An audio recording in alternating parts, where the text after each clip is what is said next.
Good afternoon, everyone. So now let us tackle about the art in Thailand. Art in Thailand is a conventional Thai workmanship is principally made of the Buddhist craftsmanship, which thus frequently has Hindu components and iconography in it. So, the traditional Thai art mainly revolves around the Buddhist themes. It often includes Hindu symbolism and imagery because Hinduism and Buddhism have historical influence influence each other in the region. Art in Thailand is a customary Thai figure solely portrays picture of the Buddha. So the most traditional Thai sculpture are images of Buddha. It shows in their country the importance of Buddhism in Thailand or in their country.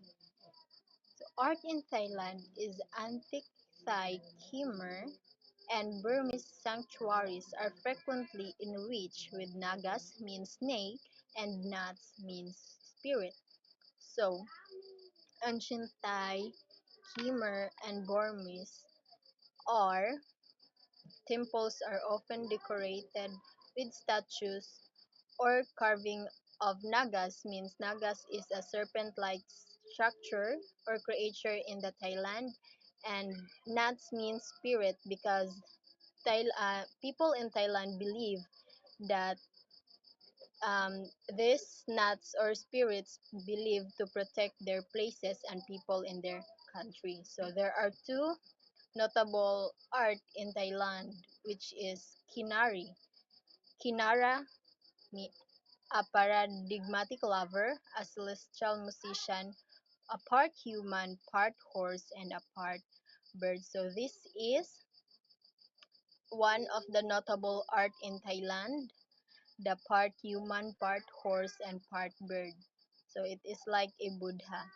Kinara is a mythical figure in Thai art, a symbol of devotion and music. The Kinara is a part human, part horse, and a part bird, and it is also known as celestial musician. So next is the people in Thailand make a partner for Kinara. She is Kinari, a princess that is human from the midriff up and bear-like straighting from the waist. So people in Thailand create this to partner with Kinara.